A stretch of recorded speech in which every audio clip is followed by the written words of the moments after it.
What we have here today is a wheel bearing replacement on a General Motors car. This happens to be a 2004 Saturn Ion.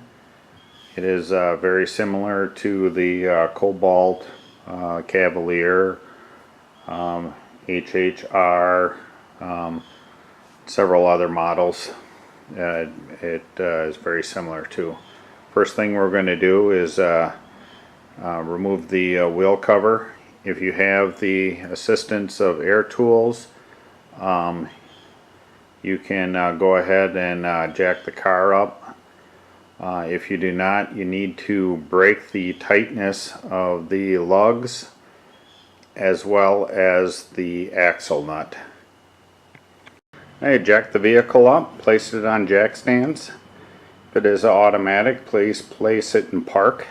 If it's a manual transmission, please put it in first gear and then apply the parking brake. On the opposite side of the vehicle, I had blocked the front and the rear wheels with some blocks of wood. Now I'll remove the wheel cover, the wheel, the axle nut, and then we'll tackle taking care of the brake caliper.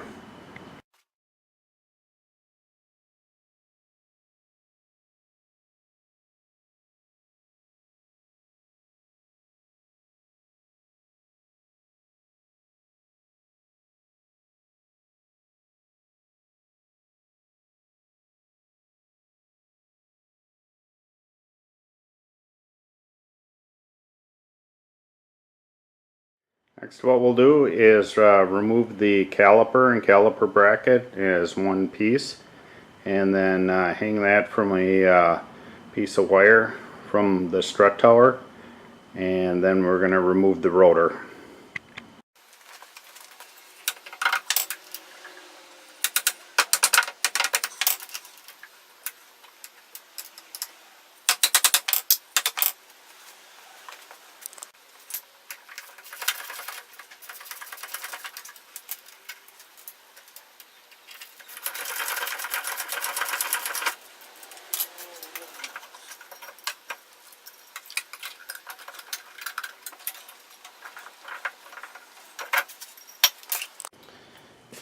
Next, we'll try to free up the half shaft from the bearing itself.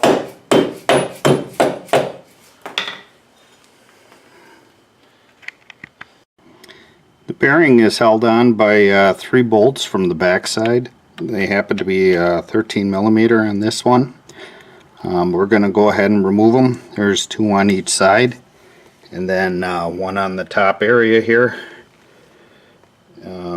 From the back side, it's difficult to see it. We'll go ahead and remove those. If you have Cavalier, a lot of times there is a hole inside the hub and it is bolted on in the opposite direction, and I think you need it's like a T50 Torx to remove them.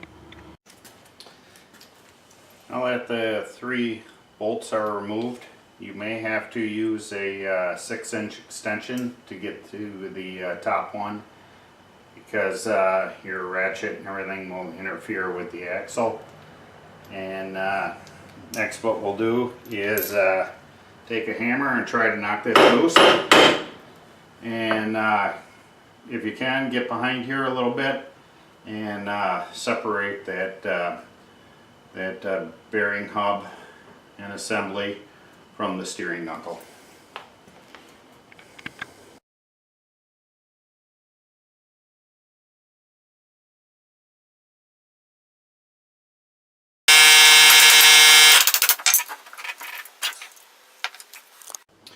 Next, what I'll do is take a wire brush, clean this area up a little bit, put a very small amount of grease just on the splines here, and then we're ready to install our new bearing.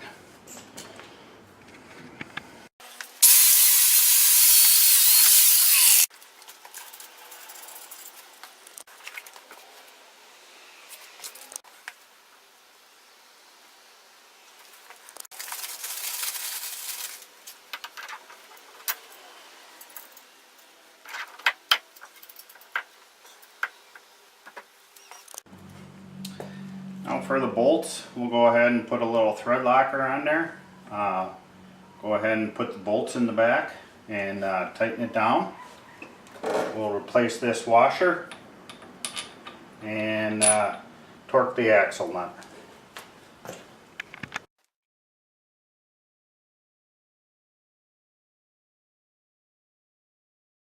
Next we'll replace the rotor. We'll spray it down with some brake clean. Take the mounting bolts for the caliper bracket and we'll put some thread locker on there, and then we'll go ahead and bolt that on, and then we're ready to put the tire back on.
Now it's time to put the vehicle back on the ground. We'll remove the jack stands, remove the blocks of wood on the other side, check the lugs for torque as well as the axle nut, and we're all done. We can put the wheel cover back on and we're all done.